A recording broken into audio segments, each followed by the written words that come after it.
दोस्तों, पांचों राज्यों के विधानसभा चुनाव के नतीजे आने शुरू हो गए हैं। जहां पूरे देश की नज़र पश्चिम बंगाल के विधानसभा चुनाव पर थी। आखिर पश्चिम बंगाल में क्या होने वाला है? क्या पश्चिम बंगाल में एक बार फिर से ममता बनर्जी की वापसी होगी या वहां पर भारतीय जनता पार्टी की सरकार बनने जा रही है? पूरे देश की नज़र पश्चिम बंगाल के रुझानों पर टिकी हुई है। शुरुआती रुझानों में टीएमसी को भारी बढ़त मिलती नजर आ रही है। जिस तरीके से तमाम एग्जिट पोल ये बता रहे हैं कि पश्चिम बंगाल में सत्ता परिवर्तन हो जाएगा, लेकिन तमाम एग्जिट पोल फेल होते नजर आ रहे हैं। वहां पर मां माटी मानुष्य के नाम पर ममता बनर्जी एक बार फिर से बाजी मारती दिख रही है।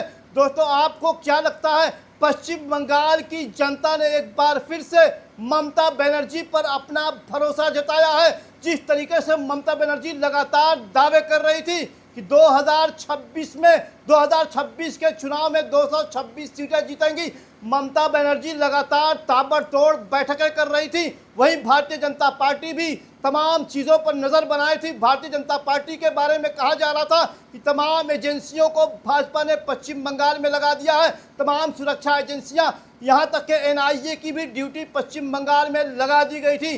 दोस्तों, आपको क्या लगता है? जिस तरीके से शुरुआती रुझान में टीएमसी भारी बढ़त की तरफ जा रही है, क्या 200 सीटें पार हो जाएंगी टीएमसी की, या फिर से Bharatiya Janata party come back करेगी? जिस तरीके से केंद्र सरकार और तमाम केंद्रीय मंत्री पश्चिम बंगाल में लग गए थे, अमित शाह पश्चिम बंगाल में डेरा डाले हुए थे, प्रधानमंत्री नरेंद्र मोदी की ताबड़तोड़ रैलियां हो रही थी, क्या लगता है इन तमाम मुद्दों के बावजूद भी पश्चिम बंगाल की जनता ने ममता बनर्जी पर अपना भरोसा जताया है?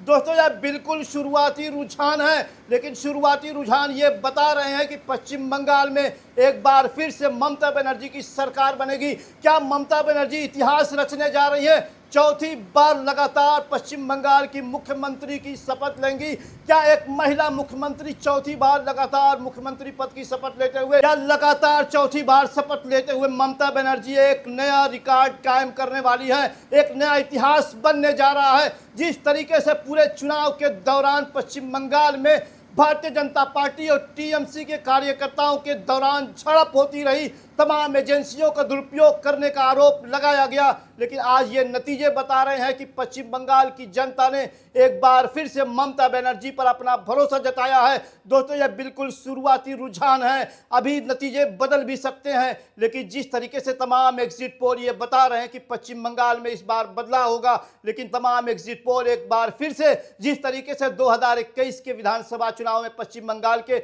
या 2024 के लोकसभा चुनाव में जिस तरीके से तमाम एग्जिट पोल फेल हुए, क्या इस बार 2026 में भी एग्जिट पोल धाराशाही होते नजर आ रहे हैं? दोस्तों, तमाम मुद्दों पर हमारी नजर बनी है। आप हमारे साथ जुड़े रहें, पल पल की आपको खबर देंगे कि आखिर किस सीट पर कौन आगे जा रहा है, कौन वीआईपी हार रहा है और कौन जीत रहा है, और बंगाल की जनता और पूरे देश की जनता आखिर किन किन पर भरोसा जताई है। तमाम राज्यों की खबरों पर भी नजर रहेगी, असम में क्या होने वाला उस पर भी नजर डालेंगे, लेकिन हमारी बारीकी से नजर पश्चिम बंगाल के नतीजों पर बनी रहेगी, क्योंकि जिस तरीके से पूरे देश की नजर पश्चिम बंगाल पर बनी हुई है, पश्चिम बंगाल के नतीजे पूरे देश की राजनीति की दिशा भी तय करने वाले हैं। आगामी विधानसभा चुनाव उत्तर प्रदेश के हो, पंजाब के हो या गुजरात के हो, तमाम राज्यों की दशा और दिशा भी यही चुनाव तय करने वाले हैं। दोस्तों, हमारी पैनी नजर बनी हुई है, लगातार हमारे साथ आप बने रहें और हम आपको पल पल की खबर देते रहेंगे।